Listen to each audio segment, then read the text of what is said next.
La conducta de complacencia constante, a menudo etiquetada bajo el eufemismo de amabilidad extrema o altruismo social, constituye en la realidad neurofisiológica un estado de sumisión crónica con repercusiones patológicas profundas.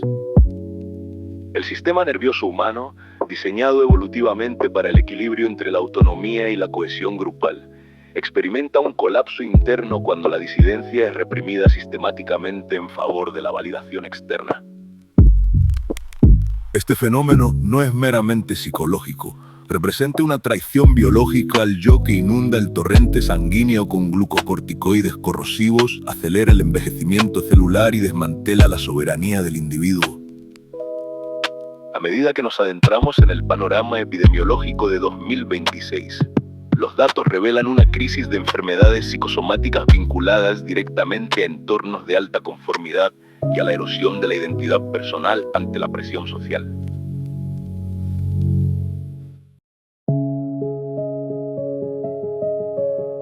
La arquitectura del cerebro humano conserva estructuras primordiales que interpretan las dinámicas sociales a través del prisma de la supervivencia física. La amígdala, el centro de procesamiento de amenazas, no distingue entre un depredador físico y la posibilidad de ser rechazado por el grupo social. Para nuestros ancestros, la exclusión de la tribu equivalía a una sentencia de muerte, ya que la supervivencia dependía de la protección colectiva y el intercambio de recursos. Esta herencia evolutiva explica por qué la amígdala percibe la desaprobación externa como una señal de emergencia biológica. Cuando un individuo reprime su verdadera voz o sus deseos para evitar el conflicto, se produce una activación intensa en la corteza cingulada anterior dorsal, conocida como DACC, y la ínsula anterior, regiones que procesan tanto el dolor físico como el dolor social. En consecuencia, el sentimiento de ser herido por una crítica o por el miedo al rechazo no es una metáfora, sino una señal neural idéntica a la de una lesión corporal. La persona complaciente vive en un estado de hipervigilancia amigdalina, escaneando constantemente el entorno en busca de microseñales de desaprobación. Esta activación crónica mantiene al sistema nervioso en un ciclo de lucha o huida que nunca se completa, generando un agotamiento de las funciones ejecutivas y una parálisis de la voluntad. La neurociencia contemporánea ha establecido que los circuitos del dolor físico fueron expropiados por la evolución para gestionar las conexiones sociales. Este solapamiento significa que la necesidad de pertenencia no es un lujo emocional, sino un imperativo biológico. La privación de esta conexión a través del rechazo activa el sistema de estrés simpático, elevando la frecuencia cardíaca y la presión arterial de la misma manera que lo haría un ataque físico. Cada vez que un individuo asiente con la cabeza mientras su integridad interna grita ¡no!, el hipotálamo activa el eje hipotálamo pituitario adrenal, también conocido como eje HPA, resultando en una liberación masiva de cortisol. Si bien el cortisol es vital para la respuesta al estrés a corto plazo, su presencia crónica en el sistema es devastadora. El término cortisol corrosivo describe con precisión cómo esta hormona, en niveles elevados y sostenidos, comienza a degradar los tejidos orgánicos y a comprometer la integridad celular. El cortisol elevado de forma persistente altera la permeabilidad de la barrera hematoencefálica y promueve un estado proinflamatorio en el sistema nervioso central.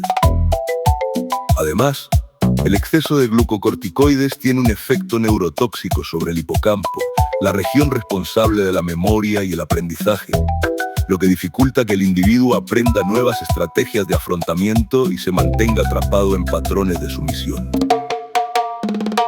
La traición biológica al yo se manifiesta en el envejecimiento prematuro de los órganos.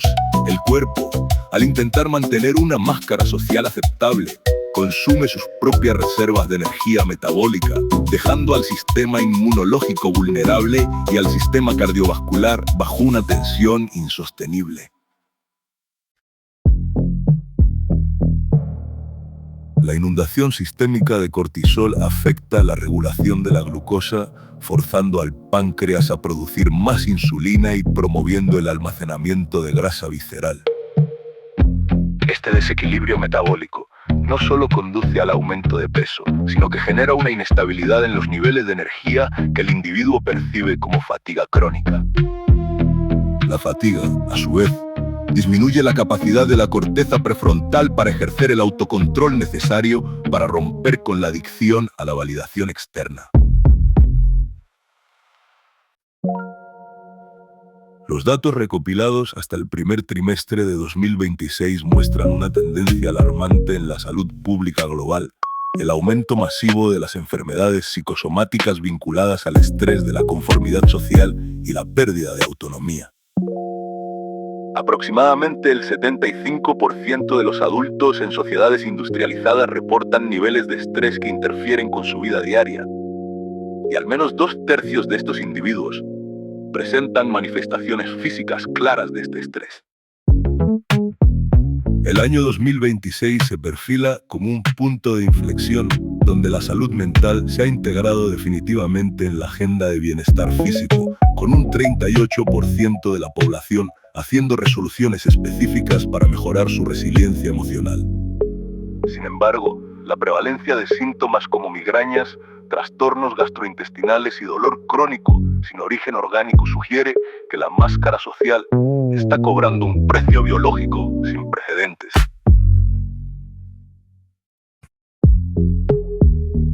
Mantener una personalidad complaciente es una tarea cognitivamente costosa que requiere el uso intensivo de la corteza prefrontal dorsolateral, entre paréntesis corteza prefrontal dorsolateral.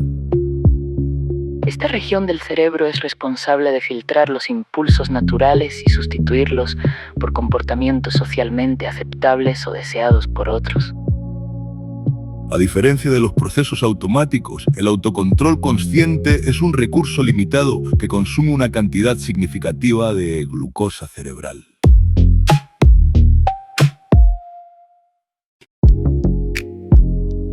La investigación sobre los costos de la autorregulación sugiere que el cerebro realiza un cálculo económico constante.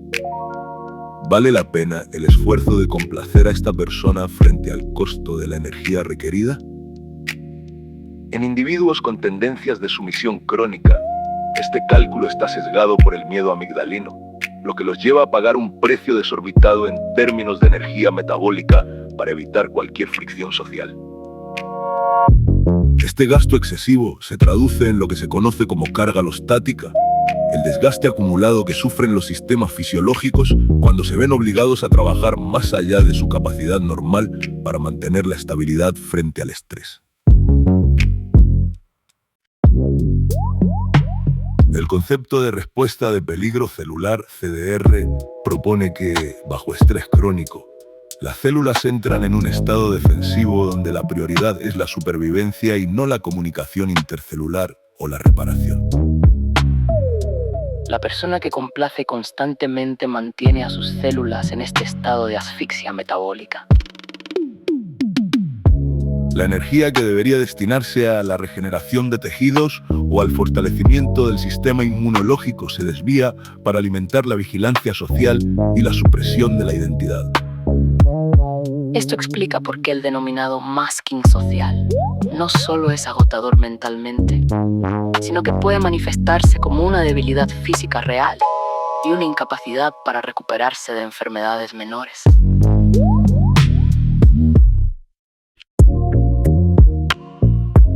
Uno de los descubrimientos más impactantes de la ciencia biológica reciente es la capacidad de las interacciones sociales negativas para acelerar el reloj epigenético.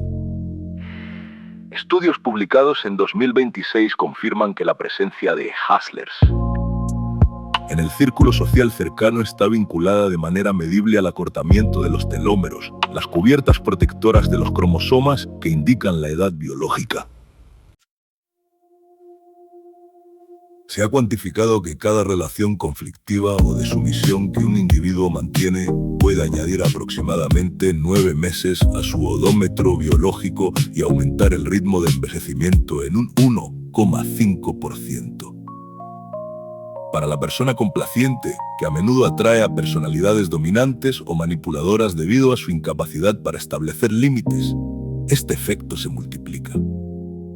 La exposición diaria a microagresiones o a la necesidad de silenciar el yo para mantener la armonía es, por tanto, una forma de suicidio biológico lento.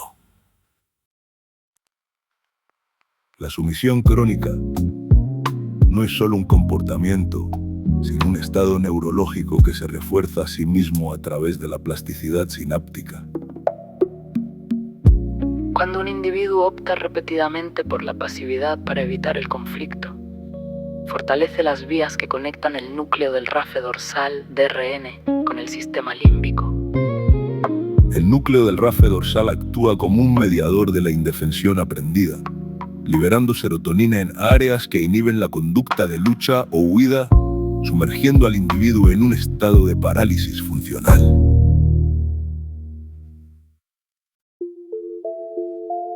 En este estado, el cerebro aprende que la acción personal no tiene efecto sobre el resultado social, lo que desactiva la motivación para establecer límites o buscar la autonomía. La pasividad se convierte en la configuración por defecto del sistema nervioso. Romper este ciclo requiere más que una simple decisión intelectual. Requiere la activación forzada de la corteza prefrontal para apagar manualmente la señal de pasividad del núcleo del rafe dorsal. Es común malinterpretar la serotonina únicamente como la hormona de la felicidad. Sin embargo, en el contexto de la sumisión, ciertos circuitos serotoninérgicos promueven la evitación del daño y la inhibición de la agresividad necesaria para la autodefensa. La persona complaciente tiene un sistema que favorece la seguridad, Evitación del rechazo. sobre la soberanía, lo que crea una desconexión profunda entre sus necesidades biológicas y su expresión social. En la era de la hiperconectividad, la adicción a la validación externa ha encontrado un catalizador perfecto en los algoritmos de las redes sociales. Estos sistemas están diseñados para explotar el circuito de recompensa del cerebro mediante programas de refuerzo variable, similares a los de las máquinas tragamonedas.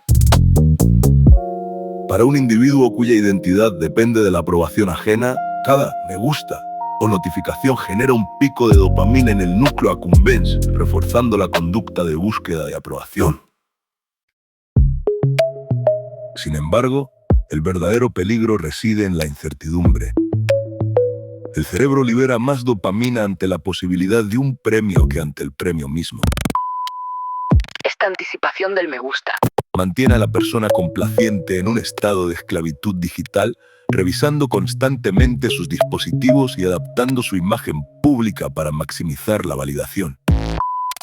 Este proceso debilita la corteza prefrontal dorsolateral, la misma región necesaria para ejercer la autoridad y la autonomía, creando un círculo vicioso de dependencia y pérdida de control. Estos sistemas están diseñados para explotar el circuito de recompensa del cerebro mediante programas de refuerzo variable similares a los de las máquinas tragamonedas. Para un individuo cuya identidad depende de la aprobación ajena, cada me gusta o notificación genera un pico de dopamina en el núcleo accumbens, reforzando la conducta de búsqueda de aprobación.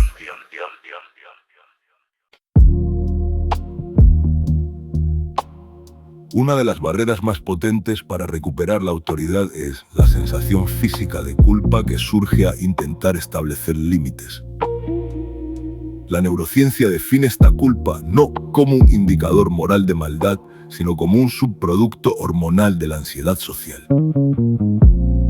Cuando una persona acostumbrada a complacer dice no, su cerebro interpreta este acto como una ruptura del vínculo social y activa una respuesta de alarma.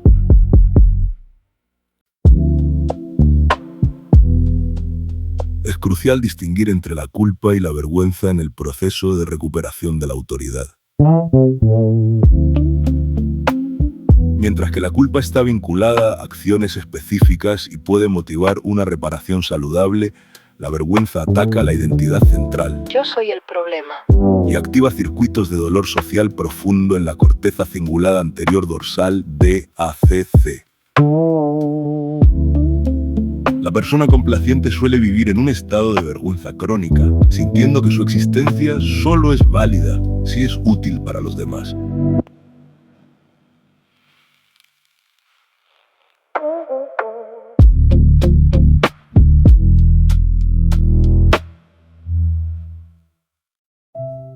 La recuperación de la autoridad soberana implica aprender a identificar la culpa como un ruido neuroquímico generado por una amígdala hipersensible.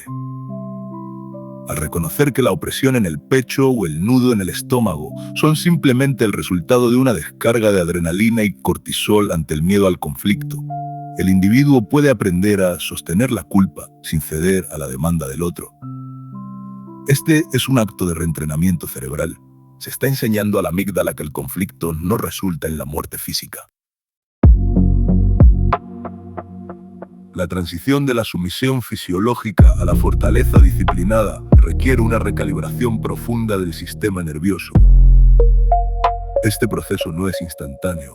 Es un ejercicio de neuroplasticidad que implica pasar de un estado de miedo y complacencia a una presencia arraigada y soberana.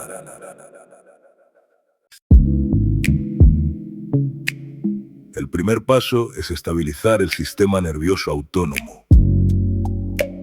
Mientras el individuo esté en un estado de dominancia simpática, estrés constante, no podrá acceder a la claridad mental necesaria para establecer límites. Técnicas como el trabajo de respiración, la meditación de atención plena y la exposición controlada a situaciones de baja presión permiten que el cuerpo aprenda a regresar al estado parasimpático, descanso y digestión tras un conflicto. La seguridad sensorial es la base sobre la cual se construye la autonomía. Un sistema nervioso regulado puede distinguir entre un desacuerdo y una amenaza de muerte. Cada vez que se establece un límite, se está realizando una flexión neurológica. Al principio, esto genera una respuesta de estrés intensa, pero con la repetición, la corteza prefrontal ventromedial desarrolla la capacidad de inhibir la respuesta de alarma de la amígdala. Este es el concepto de controllability aprendida. El cerebro aprende que tiene agencia sobre el entorno. Los límites no son muros contra los demás, sino membranas protectoras que preservan la integridad biológica del individuo. La relación entre la postura y la neuroquímica es bidireccional. Una postura sumisa. Cabeza baja, hombros encogidos. Refuerza la producción de cortisol y la sensación de indefensión. Por el contrario, adoptar una postura física dominante y regulada, pecho abierto, contacto visual tranquilo, pies firmemente apoyados, envía señales al cerebro de que se está en una posición de poder y seguridad. Este cambio físico simple puede alterar la respuesta hormonal en interacciones de alto riesgo, facilitando el mantenimiento de la autoridad personal. La verdadera autoridad surge solo cuando se rompe la adicción a la validación externa y se encuentra estabilidad en las convicciones personales. Esto requiere lo que se denomina fortaleza disciplinada, la capacidad de actuar de acuerdo con la verdad interna a pesar del ruido emocional de la culpa o el miedo. En un mundo saturado de escrutinio digital y presión por la conformidad, la autoridad es el resultado de estar dispuesto a mantenerse completamente solo si es necesario. Este aislamiento temporal no es soledad, sino el espacio necesario para que la identidad personal se reconstruya lejos de las proyecciones ajenas. La disidencia, lejos de ser una falta de amabilidad, es un acto de higiene biológica que protege la sangre de la toxicidad del cortisol y preserva la soberanía del trono interior. El análisis de los datos de 2026 y la comprensión neurobiológica actual subrayan que la complacencia no es una virtud, sino una patología de la sumisión con costos físicos devastadores.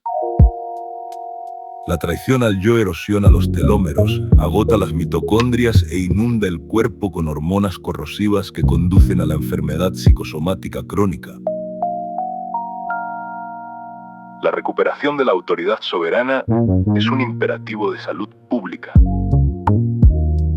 Al recalibrar el sistema nervioso, identificar la culpa como un error sensorial y fortalecer la corteza prefrontal a través del establecimiento de límites, el individuo puede transformar su sumisión fisiológica en una fortaleza inquebrantable. El poder verdadero no se busca en el aplauso de los demás, sino en la integridad de una biología que ha recuperado su derecho natural a decir no. La salud del futuro dependerá de nuestra capacidad para desmantelar la máscara social y habitar nuestro cuerpo con una autoridad disciplinada, libre de la necesidad de aprobación externa.